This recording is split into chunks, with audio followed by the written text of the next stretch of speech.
L'acceptation du président Macky Sall de se conformer à la décision du Conseil constitutionnel d'organiser la présidentielle dans les plus brefs délais. Quelle lecture en faire? La question de la corruption de certains juges du Conseil constitutionnel. La vérité va-t-elle éclater? Quelles seront les configurations de la présidentielle? Quelles réformes en profondeur? Quel est le coût social des affrontements politiques? Comment réconcilier les Sénégalais? Pourquoi la presse internationale s'intéresse-t-elle tant au Sénégal? Quels en sont les soubassements? Pour parler de toutes ces questions, l'Air du Temps reçoit ce dimanche 18 février Agibou Diallo, diplômé en sciences politiques à Paris 8 et en commerce international à Paris 13, logisticien de profession et écrivain essayiste, et Abdoulaye Amadou Mbodj, journaliste de formation, collaborateur de médias français et sénégalais. L'Air du Temps de 10h à 11h sur la 90.3 avec Alassane Samba Diop. Dimanche 18 février 2024, bienvenue à l'Air du Temps qui reçoit aujourd'hui donc Abdoulaye Amadou Mbodj, qui est journaliste de formation, collaborateur de médias français et sénégalais qui vit en France. Nous sommes aussi avec Agibou Diallo, diplômé en sciences politiques, auteur du livre Le désastre sénégalais à l'ombre des décombres. Merci messieurs d'avoir accepté notre invitation. Vous le savez, le président Macky Sall avait pris un décret pour rapporter les élections. Le Conseil constitutionnel a annulé tout et dit qu'on reprend. Les élections doivent être reprises bientôt. Donc la date n'a pas encore été fixée parce que le Conseil parle de délai dans le plus bref délai. Il y a aussi que la commission d'enquête parlementaire a été arrêtée parce qu'il y a une information judiciaire qui a été ouverte par le procureur.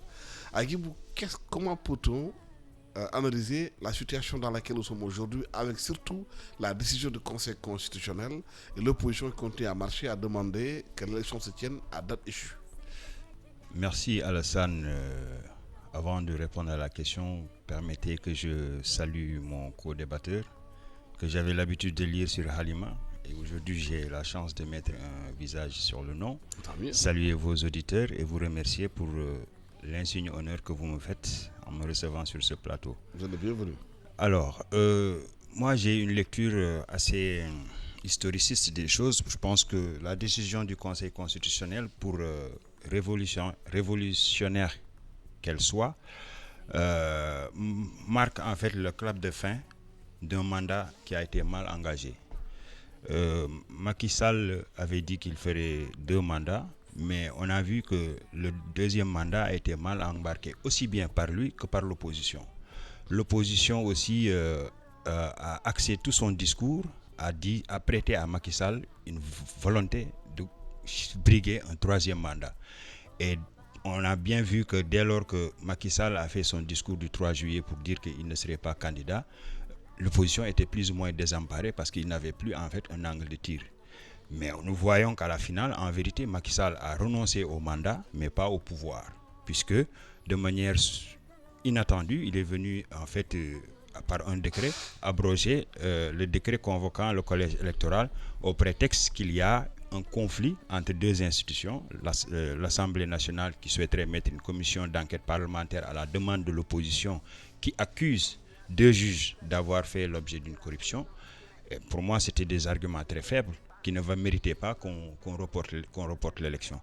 Donc, en mon sens, le Conseil constitutionnel a été plus ou moins très politique sur cette affaire-là. Il a plus ou moins cherché à négocier et à obtenir la survivance du poste Macky. Parce que de tout le temps, il s'était jugé, il se déclarait incompétent à chaque saisine, y compris la question du parrainage qui devient aujourd'hui le nœud gordien du problème qui oppose aujourd'hui une bonne partie des candidats avec la majorité. Donc le Conseil constitutionnel a une posture politique, il a négocié sa survivance et en même temps il a préféré peut-être refiler la patate chaude à Macky Sall plutôt que d'exécuter des commandes politiques dont ils étaient assumés depuis le temps par leurs pourfendeurs. Abdoulaye Amadou Mbodj, quelle lecture faites-vous de la décision du Conseil constitutionnel? Oui, bonjour d'abord Alassane. Merci de l'invitation. Bonjour aussi à mon jeune frère Diallo. Et Et bonjour à tous les auditeurs de e-radio et les spectateurs d'e-TV. Moi, ma lecture, elle est à presque deux niveaux. Le premier, c'est que je trouve que le Conseil constitutionnel nous a prouvé qu'il n'est sous la caporalisation d'aucun pouvoir.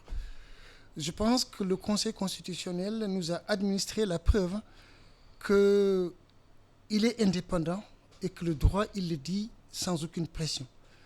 Et ça en est une preuve.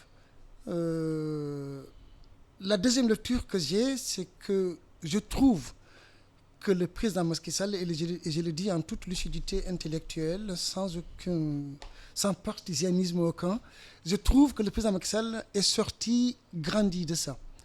Je trouve qu'il est respectueux de la démocratie, parce qu'il a dit qu'il respectait la décision du Conseil constitutionnel. Et contrairement à mon jeune frère Diallo, je ne trouve pas que le mandat soit mal embarqué. Moi, je trouve qu'il est respectueux de la démocratie. Je trouve quand même justement qu'il a de la grandeur. Parce que, et ça c'est très important, parce que le président Macky Sall, je pense qu'il est resté. C'est une conviction dans une constance depuis son arrivée au pouvoir. Dans une constance. La constance, c'est quoi? La constance, c'est le respect de la justice. C'est toujours discutable. Ce sont des points de vue comme ça, mais qui sont discutables. Mais il y a la réalité des faits. Depuis son accession au pouvoir, quand il a voulu que le Conseil constitutionnel réduise son mandat de 7 à 5 ans, et le Conseil constitutionnel lui avait clairement dit que ce n'était pas possible. Il a respecté. Et là, tout récemment, la prolongation du mandat jusqu'au 15 décembre, le Conseil constitutionnel est allé aux antipodes de ce qu'avaient décidé donc, les parlementaires, et le président Macky Sall a dit qu'il le respectait. Donc je trouve qu'il a un sens élevé du patriotisme et du respect de la démocratie. C'est mon point de vue. Oui. À plusieurs reprises, le Conseil constitutionnel, quand il a été contacté au Sénégal, il a toujours dit qu'il est incompétent. Est-ce qu'aujourd'hui, le fait que le Conseil ait pris une décision par rapport justement à l'annulation du décret que le président Macky Sall avait pris, est-ce qu'on peut dire que c'est une décision historique? Oui, c'est tout à fait une décision historique, Alassane Samb, d'autant qu'on ne pensait pas que le Conseil constitutionnel irait à l'encontre de la majorité, puisqu'ils nous ont habitués soit à se déclarer incompétents, ou alors à confirmer, ou aller dans le sens de la majorité. Mais pour une fois, ils ont déjugé d'une certaine manière le président. Mais moi, je pense que aussi, tout ça aussi, c'est à mettre dans des contextes bien déterminés. Qu'est-ce qui a amené, pour moi, ce problème-là? C'est le fait qu'il y ait des candidats qui avaient été recalés et d'autres candidats qui n'étaient pas attendus, qui ont été validés. Et donc, ça a créé une crise. C'est notamment le candidat du PASTEF qui est en prison, dont le parti est dissous, avec des chefs d'accusation pour le moins quand même dangereux, grave du moins, et qui se retrouve maintenant sur la ligne de départ. Et Karim Wade, dont la candidature avait été négociée au travers du dialogue, qui se retrouve borduré. Donc du coup, ça a amené une crise politique, et le Conseil constitutionnel ne pouvait qu'être cohérent par rapport justement à ce choix-là, et recuser d'une certaine manière le décret d'abrogation et juger inconstitutionnelle la proposition de loi constitutionnelle qu'avait proposé le groupe parlementaire du PDS, suspendant l'article 31 de la Constitution. Donc, chacun essaye de sauver sa peau d'une certaine manière. C'est un rapport d'intelligence entre les institutions, mais à mon sens, comme je l'ai dit tout à l'heure, les juges ont été plus politiques que juridiques. Ils ont juste négocié leur survivance parce que justement, la réputation qui leur collait dure à la peau, que c'était une caisse de résonance, une chambre d'enregistrement de toutes les lois émanant de la présidence ou de la majorité, est passée comme lettre à la poste. Et quand l'opposition, à contrario, faisait une saisine, tout de suite, ils se déclarés incompétents. Donc aujourd'hui, nous sommes en train d'inaugurer une ère nouvelle dans notre pratique juridictionnelle. C'est une heureuse chose, c'est une bonne chose, parce que c'est pour ça que je suis totalement d'accord avec Ndokourou qui était venu ici la semaine dernière dire que les crises sont importantes pour n'importe quel corps. Même le corps humain, en fait, développe des anticorps à partir justement des petites maladies et tout. Donc ces crises, c'est des phases qui nous permettent aujourd'hui de passer d'un cap vers un autre, dans la difficulté, dans la douleur, mais je pense que nous sommes assez résilients, nous avons assez de ressorts pour véritablement traverser cette tempête. Le Conseil a parlé dans ses considérants en disant qu'il joue son rôle de régulateur de la paix, de la stabilité des institutions et de l'harmonie sociale. C'est rare que ce mot régulateur soit pris en compte dans les décisions du Conseil constitutionnel. Est-ce que c'est dire qu'on a franchi un nouveau palier? Moi, je pense que le Conseil constitutionnel a toujours veillé à respecter sa propre mission. Les décisions judiciaires n'ont jamais plu, elles n'ont jamais fait l'unanimité. Et moi, je pense que le Sénégalais a beaucoup de mal à accepter les décisions judiciaires. Et donc, du coup, ce rôle de régulateur du Conseil constitutionnel, moi, je pense que ce rôle-là, le Conseil constitutionnel a toujours essayé de le jouer pleinement. Maintenant, reste qu'il y a toujours des moments de crise. Et la crise, par nature, c'est souvent l'expression des failles. Et à chaque fois qu'il y a crise, c'est que ça donne la possibilité au pouvoir, à l'opposition, et de dialoguer pour apporter des solutions. Les crises, elles servent à ça, sur le plan économique, sur le plan social, sur le plan politique. Les crises sont toujours l'expression de failles. Et ça permet d'apporter des solutions. Moi, je pense que le rôle de régulateur du Conseil constitutionnel, le Conseil constitutionnel a toujours joué son rôle de régulateur. Je ne suis pas d'accord quand mon jeune frère Diallo dit que le Conseil constitutionnel a émis un avis politique. Non, c'est un avis juridique. Parce qu'il a dit qu'il a abrogé le décret. C'est purement juridique, ça. C'est pas politique. Et c'est pas aussi essayer de continuer à faire vivre. C'est ce que vous avez sous-entendu, le président Macky Sall au pouvoir. Je ne pense pas à ça. Moi, je pense que le Conseil constitutionnel a émis un droit et a donné au président Macky Sall la latitude sur le plan juridique à organiser les élections, dit-il, le Conseil constitutionnel dans les meilleurs délais. Je rebondis juste sur un point, excuse-moi Alsane, c'est que moi je pense que le report des élections, de l'élection présidentielle, le report, je pense qu'il y avait des raisons, et vous en avez cité tout à l'heure quelques raisons. Vous avez cité le cas de Karim Wade, etc., etc. Donc, moi je pense qu'il y avait, si l'élection présidentielle s'était tenue à date échue, 25 février, le vainqueur qui allait sortir de cette élection-là aurait eu beaucoup de problèmes. On serait resté pendant longtemps dans des recours à ne pas finir. On serait rentré dans une crise. Parce que le vainqueur de l'élection présidentielle serait accusé sa victoire serait entachée de critiques, de malorganisation de l'élection, etc. Moi, je pense que c'est un bien pour nous tous que l'élection présidentielle soit reportée par le président Macky Sall, etc. Encore, et je termine par ça, qu'il n'en est pas l'initiateur du tout. Et toujours est-il que l'Assemblée nationale a arrêté la commission d'enquête qui a été mise en place parce qu'elle devait enquêter sur des accusations de corruption de juges, parce qu'il y a une information judiciaire qui a été ouverte, mais la question de la corruption n'est pas encore élucidée. Est-ce qu'on peut aller à une élection, comme l'a souligné Mohamed Boun Abdallah Dionne de Kanda, sans élucider cette question? Oui, je pense qu'on peut aller dans des élections tout en laissant l'enquête faire son cours.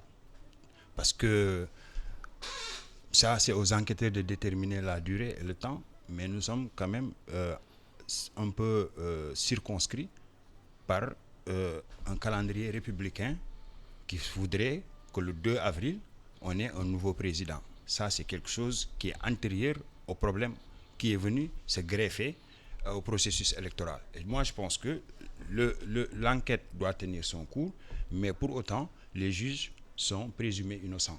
Et donc, rien ne s'oppose à ce qu'ils continuent de siéger au Conseil constitutionnel. J'ai même vu dire qu'un des juges n'avait pas du tout pris part aux délibérations pour ne pas avoir à indisposer ses collègues. Donc, je pense que c'est des gens qui sont suffisamment avertis et qui ont blanchi sous la harnais, qui connaissent le droit, c'est leur métier, pour savoir quelle posture avoir par rapport aux différentes situations.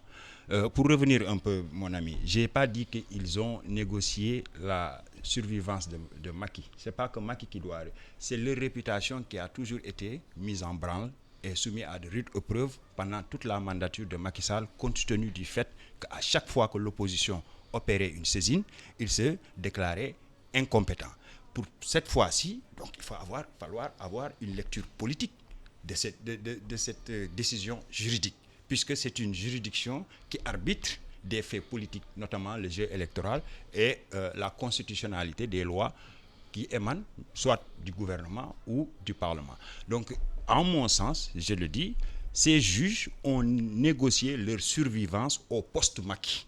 Parce que s'ils n'avaient pas été dans un sens qui allait laver leur honneur vis-à-vis de la réputation qui leur colle, qu'elle soit fondée ou pas, mais ils sont tenus d'en prendre compte justement pour des questions de régulation sociale, parce qu'on ne peut pas arrêter une décision judiciaire sans le mettre dans un contexte social, sans le mettre dans un contexte politique, sans le mettre dans un contexte, entre autres, de crise.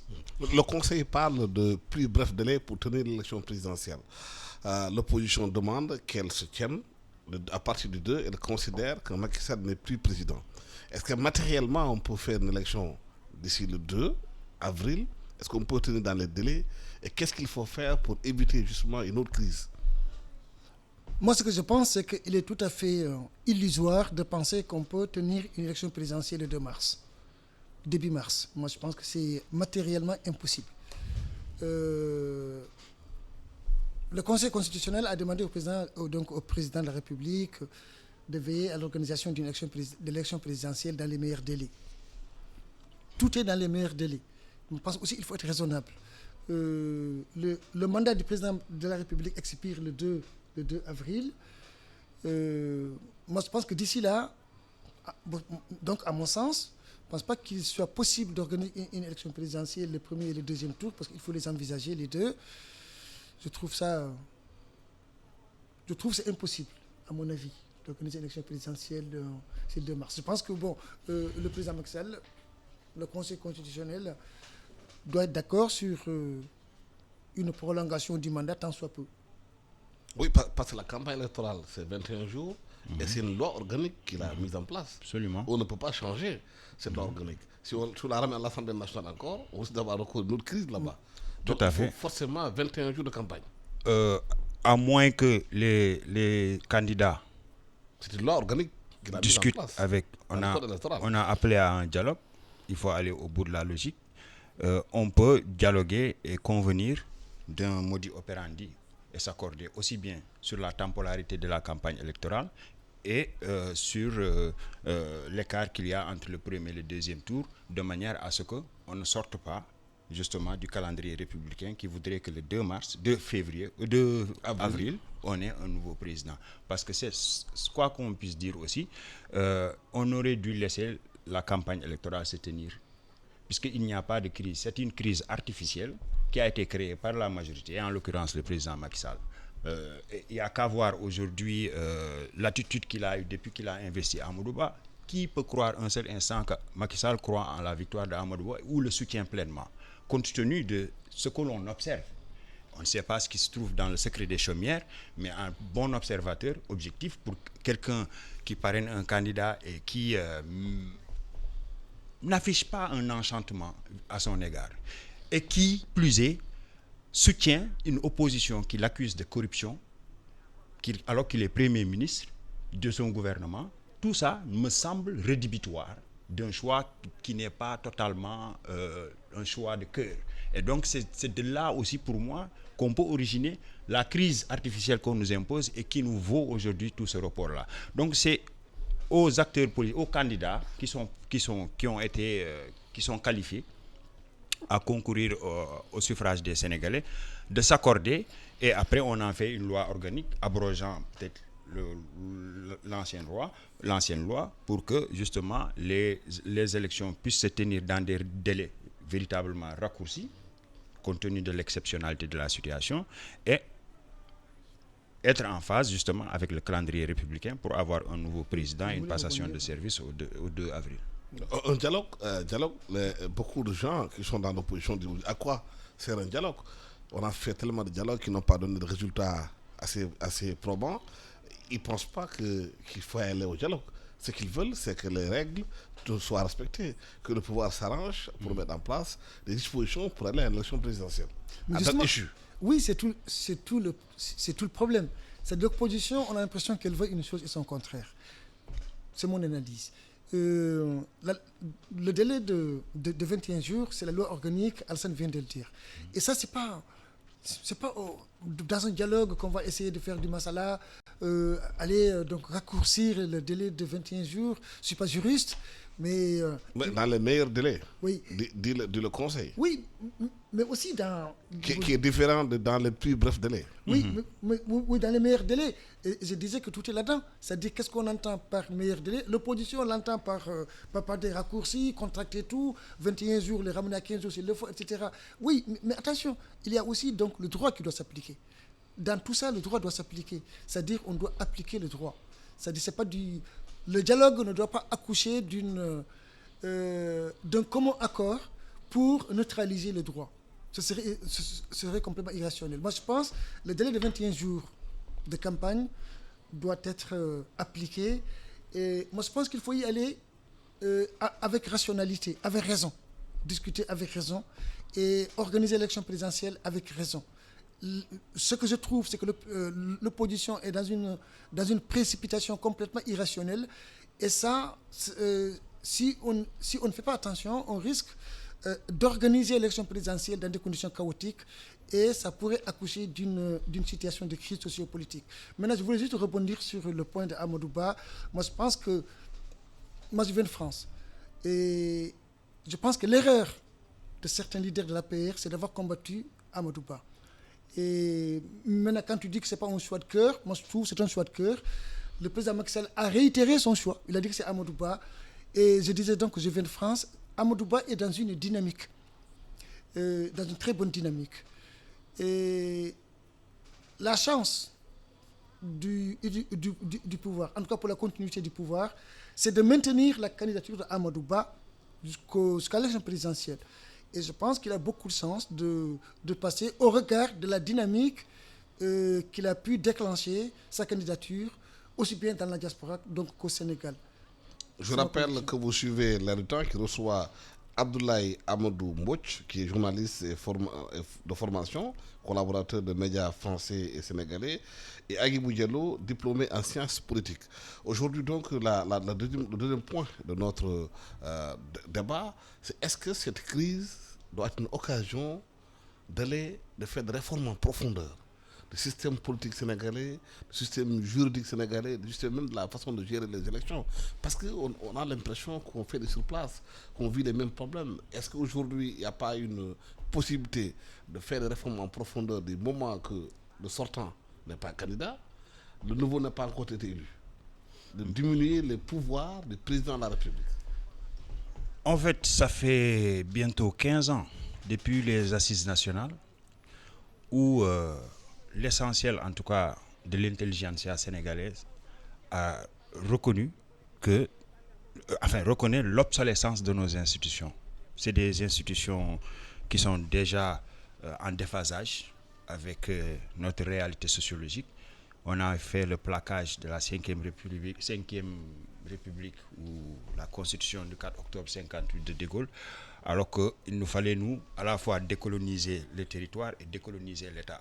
Nous allons décoloniser le territoire, mais nous n'avons pas encore décolonisé l'État et ça pose problème, tant et si bien que l'État et la société sont en rupture de banc. Et donc, il fallait créer des institutions au moins qui permettent cette fluidité-là. Et les assises nationales avaient fait le diagnostic et le constat, mais plus loin, le président de la République, une fois installé au pouvoir, avait donné commande de la Commission nationale de la réforme des institutions. Et d'ailleurs, je pense que la crise aujourd'hui que Macky Sall a créée n'est que la conséquence aujourd'hui de l'esbrouf qu'il a eu à nous faire avec son référendum de 2016. La preuve en est que de ce référendum, il a pris des conclusions de la commission de la réforme des institutions. La CNRI. Il en a pris que les éléments qui l'arrangeaient. Qui l'intéressaient. Qui l'intéressaient, du moins. Entre autres, il s'est piégé en y greffant maintenant des clauses d'éternité aujourd'hui qui ont empêché le passage de la proposition de loi du PDS. Parce que si n'eût été l'article 103 qui en fait verrouille pratiquement le mandat, le caractère républicain, les 4 éléments, bon, il serait très fastidieux de m'en rappeler ici maintenant, mais c'est ça qui a fait obstacle justement à la suspension qu'il souhaitait avoir de l'article 31 de la Constitution. Et ça, c'est une conséquence, c'est une sorte de pétodière qui lui revient comme ça sur la figure, alors qu'il pensait véritablement ruser avec les principes. Donc aujourd'hui, il faut aller, comme pour répondre à la question, à des réformes en profondeur. Nous ne pouvons plus avoir cet hyperprésidentialisme où tout part et revient vers un seul homme. Nous avons besoin de réguler nos institutions, nous avons besoin de réguler la vie démocratique de notre société. Et pour ce faire, rien de mieux, à mon sens, que la convocation d'une constituante. Nous n'avons plus le droit de laisser les politiques se retrouver dans un entre-soi, discuter de textes et plus tard être en conflit sur le texte dont ils sont l'auteur. C'est ce qu'on a connu depuis 1992, figurez-vous, avec le code consensuel. Mais sous l'ère Wade, depuis 2007 jusqu'à aujourd'hui, il n'y a pas eu une élection où il n'y a pas de contentieux. Et me semble-t-il que la vocation justement du code consensuel, c'était de tourner véritablement la page des contentieux électoraux et essayer d'élargir un peu, ou en tout cas de rendre encore plus vrai et plus vital notre respiration démocratique. Hélas, nous restons enfermés dans une pratique répétitive, ennuyante et en même temps très risquée et très périlleuse pour la stabilité de notre pays, surtout dans le contexte actuel de la géopolitique mondiale. Qu'est-ce qu'il faut faire pour faire des réformes en profondeur, pour éviter justement de se trouver dans ces situations-là? Parce qu'il faut qu'on évolue quand même un peu. Oui, comme l'a dit mon jeune frère Diallo, sur l'importation de la Constitution française et plaquée au Sénégal, je suis d'accord. C'est que la Ve République, il l'a dit avant d'avoir votre question, donc la Ve République française de 1958, celle-là, c'est pratiquement, voilà, elle a été bien copiée donc par le pouvoir sénégalais. La France, c'est pas le Sénégal. La France, c'est pas le Sénégal. Non, la France, c'est pas le Sénégal. Justement, c'est la culture, la société, donc, la façon de penser. Voilà, donc d'où, en tout cas, l'accord des pleins pouvoirs, comme il le disait, parce que aussi De Gaulle, c'était ça son objectif, c'était de renforcer le pouvoir exécutif, donc par cette Ve République qui date de 1958. Et là, la France venait de sortir de la constitution de la 4e République qui datait de 1946. Et donc, le pouvoir exécutif était très largement renforcé. Et comme nous avons copié pratiquement sur la constitution française, bah oui, bien sûr, c'est le pouvoir exécutif qui détient l'essentiel des pouvoirs. Maintenant, qu'il y ait des réformes. Bon, je l'ai entendu dire la constituante. Et là, tout de suite, je me suis dit, il doit être l'extrême gauche, mon jeune frère Diallo. Donc, du coup, je suis d'accord pour la réadaptation, en tout cas de la Constitution aux réalités nouvelles. Et ce sont deux sociétés différentes, la société française et la société sénégalaise. Donc, forcément, il faut qu'il y ait des réformes en profondeur. Je suis entièrement d'accord. Maintenant, quand tu disais que le président Macky Sall, le référendum de 2016... et tout élu revenu avant qu'il ait usé de la ruse, je ne pense pas. Je pense que le référendum, donc l'esprit était extrêmement clair et nous sommes dans une crise, mais qu'il ne faut pas lier à une quelconque ruse ou bien calcul du président Macky Sall. Moi, je ne pense pas. Moi, je pense tout simplement que c'est une crise. Et heureusement que l'élection présidentielle, je le disais, n'a pas été tenue donc, à date échue. Parce qu'on en serait dans une crise inextricable et pour s'en sortir, ça allait être extrêmement difficile. Moi, je pense que c'est bien de reporter ça pour que l'élection se déroule très normalement. On a vu depuis quelque temps dans le cadre de la décrispation, beaucoup de jeunes sortis de prison, ceux qui sont considérés comme étant qui avaient été arrêtés pendant les événements, avec des scènes assez bouleversantes de jeunes qui ont été arrêtés, qui sont libérés, largement appréciés par les uns et les autres. Est-ce que vous pensez que c'est une façon davantage de réconcilier les Sénégalais? Est-ce qu'on va aller dans une situation d'apaiser la situation politique? Je pense que c'est la finalité, mais il faut regretter quand même qu'on banalise la liberté. C'est-à-dire qu'on embastille des gens sans jugement et on les fait ressortir juste pour des questions politiques. Et c'est pour ça que je dis il ne faudrait pas qu'on laisse les hommes politiques caporaliser aujourd'hui le jeu politique. C'est eux qui écrivent des textes, qui s'accordent sur des textes et finalement qui créent les conflits sociaux et les tensions sociales qui amènent des jeunes ou des citoyens à se retrouver embastillés pour des manifestations. On nous avait dit que c'était des forces occultes, des forces spéciales, que c'était des terroristes. En mon sens, si cela était vrai, ils ne devraient pas être libérés, ils devraient passer en jugement, qu'on sache quel était le plan de destruction qu'ils avaient contre le pays, parce que le pays passe avant les individualités. Donc c'est pour dire qu'on est encore toujours dans l'esbrouf et dans la comédie. Et c'est quand même c'est une absence de gravité qui doit nous interroger. Les hommes politiques aujourd'hui sont totalement dénués de gravité dans leur façon d'appréhender les choses et dans les rapports qu'ils entretiennent avec les choses publiques. Et c'est ça qu'il faut dénoncer. C'est ça en fait qu'il faut dénoncer. Et est-ce que maintenant ça va contribuer à apaiser les choses? On verra bien. Il se susurre qu'il faut bien qu'il y ait une discussion. Mais de cette discussion-là, les deux principaux protagonistes qui sont attendus, c'est Ousmane Sonko et Macky Sall, puisque tout le reste ont eu à prendre langue dans les dialogues initiés par Macky Sall. Tout le reste. Les seuls aujourd'hui qui n'ont pas encore véritablement dialogué, c'est Ousmane Sonko, qui est embastillé, qui est empêché, qui est en prison, dont on sait qu'il a aujourd'hui une aura auprès de l'opinion qui a rendu aujourd'hui impossible la tenue des élections. En vérité, c'est ça. C'est la vague Diomaye qui a fait prendre peur à la majorité au point de surseoir aux élections. Maintenant, si dialogue il doit y avoir, il faut refuser que ça se passe entre ces deux protagonistes parce que le pays n'appartient pas aux politiciens. Le pays aujourd'hui appartient à tous les citoyens sénégalais. Et l'avenir de ce pays nous importe tous, même si nous vivons dans une démocratie représentative où il faille désigner des gens qui vont être dépositaires de notre mandat. Mais en amont, les textes qui nous régissent doivent être discutés de tous de manière à ce que ça fasse le plus large consensus. Il faut récupérer les textes et le pays des mains des politiques et graver sur le marbre quelque chose qui fait largement consensus auprès de la société, auprès des autres forces sociales et forces vives, comme on dit, de manière à ce que la vie politique de ces pays-là soit régulée sans anicroche, que le fait électoral soit banal. Le fait électoral est banal dans toutes les démocraties, sauf au Sénégal.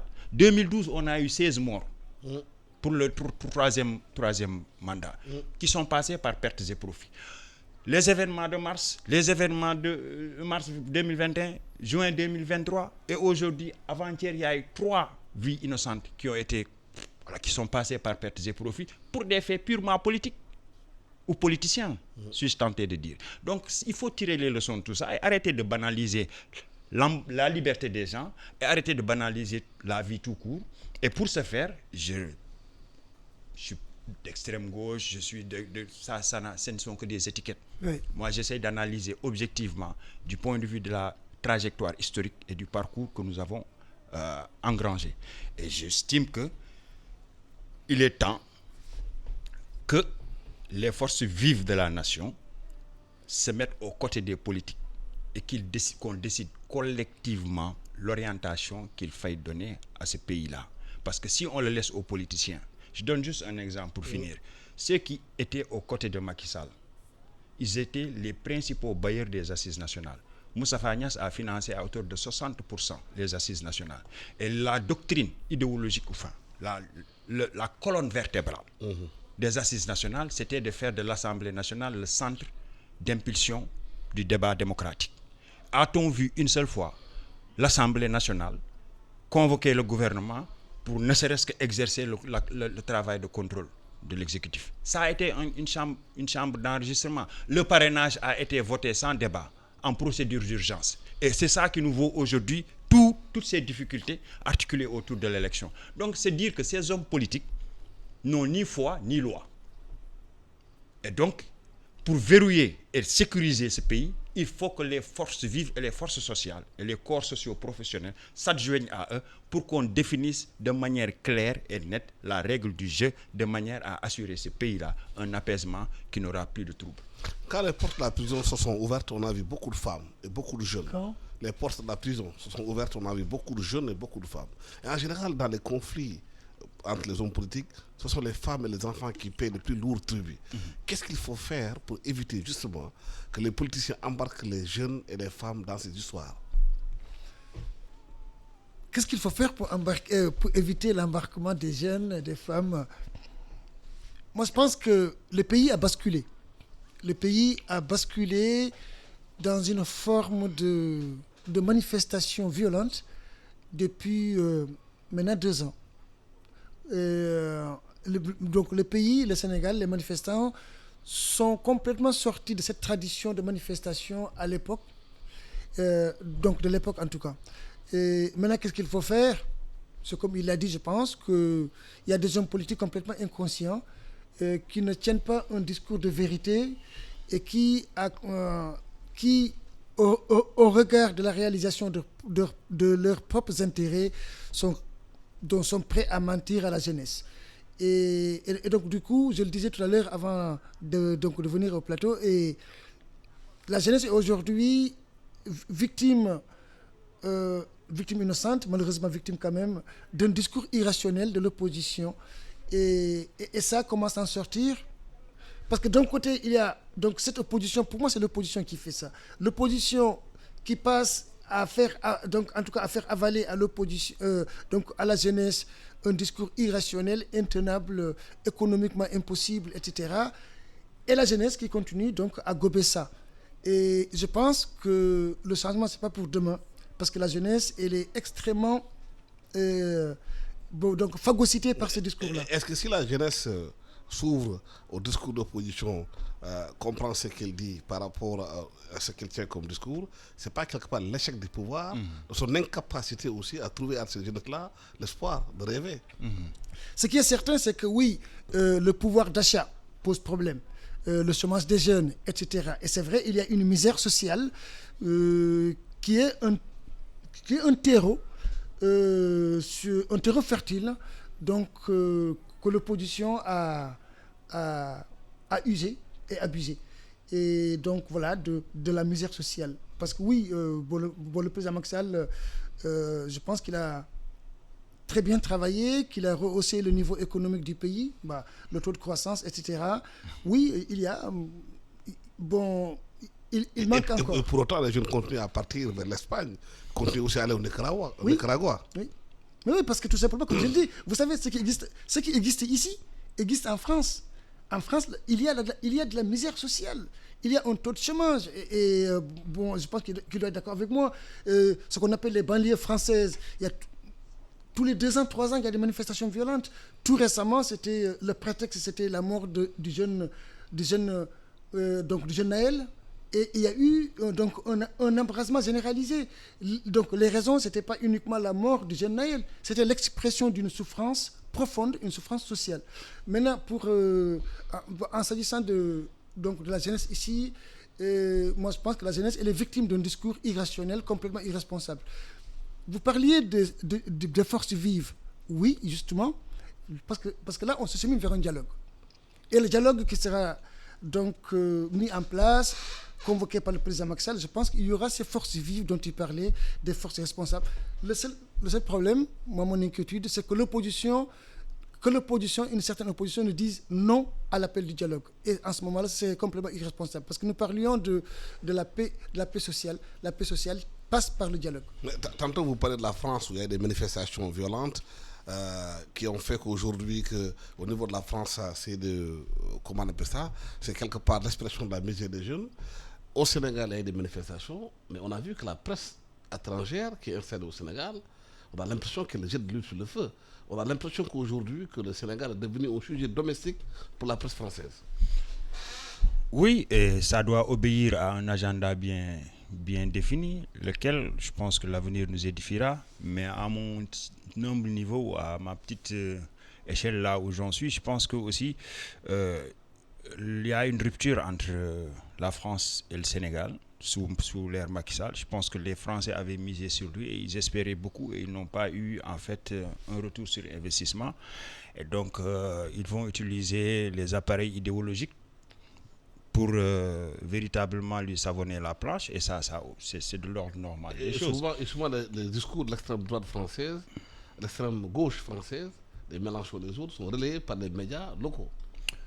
Oui, en fait, nous vivons dans un monde aujourd'hui qui est planétaire, où maintenant la digitalisation a totalement effacé les frontières. Tout ce qui se passe à un point donné de la planète peut être relayé et instantanément vu par un nombre incalculable de personnes. Et donc c'est pour ça qu'aussi il va falloir être très précautionneux dans la manière, de la manière avec laquelle la presse étrangère projette un regard sur notre pays. C'est pas à eux de nous dire qui nous sommes, ce que nous faisons. Parce que Edouard Saïd, le philosophe palestinien, disait que l'aliénation, ce n'est rien de moins que de se définir avec les mots des autres. C'est à nous-mêmes de trouver les formulations adéquates à partir de notre capacité d'appréhension, à partir des matériaux scientifiques que nous pouvons déployer pour appréhender la situation et décliner la perspective. Maintenant, les médias, notamment France 24 et RFI, on sait que ce sont les appareils idéologiques d'État de la France à destination des Africains de langue française. Parce que les Français en France ne suivent même pas ces médias-là. Moi, ça fait 25 ans que je vis là-bas.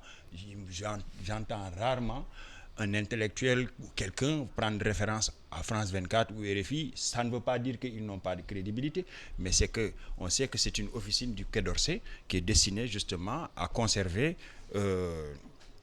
on va dire le précaré français et à faire une fabrique d'opinion à destination justement d'Africains qu'ils infantilisent, dont ils jugent peut-être qu'ils sont incapables de penser par eux-mêmes. Donc ça obéit au projet colonial auquel la France tient toujours, parce que c'est sa survie qui se joue. Mais moi, je pense qu'aujourd'hui, il nous faut développer justement, on va dire, des réflexes défensifs, arrêter simplement de subir les agressions de l'extérieur. Il faut aussi créer un effet de miroir pour le renvoyer, et je pense que nous le faisons bien, la preuve, nous sommes là, et les médias sociaux aussi sont en train aujourd'hui de développer une contre-culture de résistance par rapport à cette velléité de domination intellectuelle et idéologique. Il y a la presse, il y a la communauté internationale, quand on voit les injonctions des États-Unis, de la France, alors que les États-Unis aujourd'hui, Donald Trump est en train de contester l'élection de Biden en disant qu'il y a de la fraude. Il est en train d'insulter la justice américaine en parlant aujourd'hui de ce qui se passe là-bas. On a vu ce qui se passe au Capitole. Est-ce qu'aujourd'hui ces pays peuvent donner de leçons de démocratie en Afrique? Et justement, c'est ce qui fait la dimension rigolote de leur position. Et d'abord, il faut dire que la presse, c'est bien connu. C'est enseigné dans les écoles de journalisme en première année en tout cas. Les médias ne s'intéressent qu'aux trains qui n'arrivent jamais à l'heure. Et ça c'est un. Et deuxièmement, la France a toujours été dans cette logique d'exploitation de ses propres intérêts. Et il y a un adage qui dit que ces pays-là n'ont pas d'amis, ils n'ont que des intérêts. Et donc, et que ces pays-là veuillent donner des leçons, comme les États-Unis, avec ce qui s'est passé, la prise d'assaut donc, du Capitole. Donc Trump qui passe son temps à insulter la justice, qui conteste la victoire de Biden. Et ces pays-là veulent donner des leçons au Sénégal, un pays souverain. Moi j'en ris parce que en France, tout le monde sait, l'élection présidentielle dernière, Fillon, avec ce costume. Et l'élection a failli péricliter parce qu'en fait la droite, quand elle a compris que son candidat n'irait pas à l'élection présidentielle. Et donc, moi je me dis, bon, il y a de l'orgueil, beaucoup, chez certains pays occidentaux, à vouloir donner des leçons. Maintenant, moi je dis simplement que le président Macky Sall, c'est un conseil modeste, qu'il doit rester droit dans ses bottes, que le Sénégal est un pays souverain, qu'il n'a aucunement de leçons à recevoir d'aucun pays. Est-ce qu'au-delà des constats qu'on a fait, au-delà de faire des critiques, est-ce que la classe politique sénégalaise de façon globale a compris qu'au-delà des divergences qu'on peut avoir entre nous ici au Sénégal sur le plan politique, qu'il y a le Sénégal qu'il faut défendre? La question de fond, c'est ça. C'est une question. On a l'impression que les gens sont contents d'aller voir tel ambassadeur, d'aller voir ce truc, d'aller voir. C'est une pratique des Sénégalais d'exposer leurs problèmes à l'extérieur, incapable de résoudre ça en interne. Mais parce qu'aujourd'hui, notre développement n'est pas financé que par nos propres moyens. Le PSE a été financé par le Club de Paris. Donc, il faut réguler tout ça et changer de paradigme. Mais là, j'ai vu qu'il y avait des représentants de l'Union européenne qui étaient venus observer les élections. Mais quand il y a des élections en France, nous ne leur envoyons pas la réciproque. On n'envoie pas des Africains aller contrôler la régularité du scrutin en France. Ça n'a pas de sens. Je pense que les pays, nous sommes assez organisés, assez matures pour pouvoir voler de nos propres ailes. Maintenant, il va falloir aussi modifier le corpus des relations internationales. Et je pense que nous sommes rentrés dans ce cycle-là de manière très violente par ici et là, avec la propagation du terrorisme qui est l'allié objectif de la théorie du chaos contrôlé, chère un peu à Zbigniew Brzezinski, qui est l'auteur de L'Amérique et le reste du monde, le grand échiquier, dont on voit que tout ce qu'il avait planifié est en train de s'opérer aujourd'hui, et notamment dans la bande du Sahel aujourd'hui, avec la propagation du terrorisme qui est instrumentalisé par les forces occidentales qui souhaitent s'accaparer de nos ressources parce que justement le décentrement du monde et aujourd'hui profite plus à l'Asie que l'ancien. L'exploitation du gaz et du pétrole au Sénégal peut être l'une des causes de cet intérêt. C'est pas à exclure. C'est pas à exclure parce que de géostratégie, de géopolitique. Exactement. C'est pas à exclure. Les multinationales aujourd'hui font 56% du PIB mondial. Donc ça veut dire que les États, dans leur globalité, prennent les 44%. Donc aujourd'hui, nous sommes arrivés à un point où des appareils ou des organisations transnationales qui ne sont pas géolocalisables quelque part, mais qui existent par leur puissance financière, peuvent déstabiliser n'importe quel pays. Donc ça, c'est des données à intégrer aussi, à prendre en compte dans l'analyse. Mais en tout état de cause, les hommes politiques sénégalais ont tout intérêt aujourd'hui à prendre conscience que le destin et la survie du pays se jouent et qu'il va falloir à un moment donné se transcender. Nous avons vu les pères fondateurs aux États-Unis en 1776, la capacité transcendantale dont ils ont fait montre de manière à bâtir des institutions qui sont devenues pérennes. Vous faisiez référence tout à l'heure à la prise du Capitole. Aujourd'hui, il y a un procureur même qui voudrait attaquer Biden puisqu'il est accusé d'avoir manipulé un dossier relatif à son adversaire en la personne de Trump. Mais est-ce que tout ça ébranle le système américain? Non. Je pense que c'est épiphénoménal. On a connu l'affaire Monica Lewinsky avec Bill Clinton et tout. Ça n'a pas ébranlé d'un chouïa les institutions américaines parce qu'elles sont solidement ancrées compte tenu de leur contexte d'émergence. Et aujourd'hui, si je devais faire le parallélisme sans que ça ne soit un complexe vis-à-vis de l'Occident, c'est un exemple que je peux prendre, comme je pourrais prendre la charte du Mandé quand Sundiata a convoqué tous ses suzerains et tous ses vassaux pour établir, graver sur le marbre, un texte qui va être pratiquement le phare qui va éclairer la marche du peuple. Donc aujourd'hui, nous en sommes à cette phase-là parce que nous avons raté les assises nationales, nous avons raté la CNRI, nous avons raté deux alternances d'une certaine manière. Et compte tenu maintenant, on va dire, de la crise sociale, parce qu'on a une jeunesse qui est totalement désemparée, mais qui n'a plus de patience. Et c'est normal. Nous sommes rentrés dans le libéralisme qui nous a insufflé la culture du Johnny, de l'ici et maintenant. Donc, il faut prendre en compte tous ces aspects psychologiques-là et essayer de bâtir des institutions solides qui nous survivront et qui feront que le Sénégal résistera à toute forme de tempête qui s'abattra. Justement, est-ce qu'il y a une conscience au niveau de la classe politique sénégalaise, de façon globale, même des Sénégalais, des dangers qui les guettent par rapport au fait que le Sénégal est passé d'un autre palier, qui est un pays gazier et pétrolier, et forcément, sur le plan international, le pays attire des gens de la convoitise. Oui, je pense que ça doit être donc l'objet d'une réflexion profonde au niveau de l'opposition, et surtout au niveau de l'opposition. Il faut que chacun prennent conscience que le Sénégal n'est plus celui d'hier. Nous avons du gaz, nous avons du pétrole. Forcément, ça suscite la convoitise donc, des grandes puissances. Maintenant, il faut que les Sénégalais, l'opposition, le pouvoir, les hommes politiques mettent en avant l'intérêt du pays. L'intérêt du pays. Et donc, accepter de dialoguer pour que le pays soit en tout cas sécurisé, si vous voulez. Maintenant, je voulais rebondir sur un point, ce complexe d'infériorité de certains leaders de l'opposition qui s'affichent avec des ambassadeurs, etc. Et à chaque fois, tu vois, c'est eux-mêmes, leur service de communication, qui mettent ça en avant. Moi, je déplore ça tout simplement parce que pour moi, c'est un complexe d'infériorité. Et encore une fois, le Sénégal... Oui, mais même ceux qui sont au pouvoir aujourd'hui l'ont fait aussi. Hein, bien sûr. Quand ils sont à l'opposition. Ils ont refait le tour des ambassades. Oui, mais j'ai dit c'est un complexe d'infériorité. C'est-à-dire que... Donc Macky souffre d'un complexe d'infériorité? Non, c'est pas Macky. Ce que j'ai envie de dire, c'est qu'il y a quelques...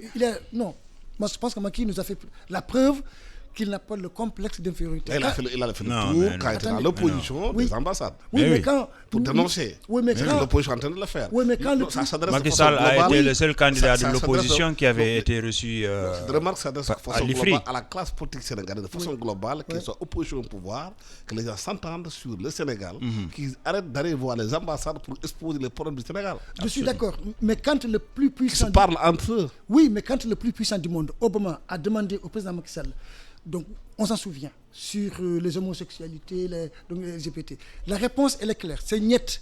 Donc celui-là, on ne peut pas l'accuser de souffrir d'un complexe d'infériorité. Je ne suis pas d'accord. Maintenant, j'ai dit... Oui. Mais non, ça c'est un élément épiphénoménal, c'est anecdotique. Ce n'est pas un épiphénomène puisqu'on connaît la puissance de la LGBT dans le monde. Ce n'est pas un épiphénomène, c'est puissant ce mouvement-là. Maintenant, oui, moi je dis, bon, aussi bien du côté du pouvoir que du côté de l'opposition, il faut arrêter ce complexe d'infériorité. Voilà, le temps que nous avons parti est terminé. Merci M. Abdoulaye Amadou Botch, journaliste de formation, collaborateur de médias français et sénégalais, vous vivez en France. Merci aussi à Agibou Diallo, qui est diplômé en sciences politiques. À la technique, Biran Sissé, micro Alassane Samba Diop. Excellent dimanche à tous.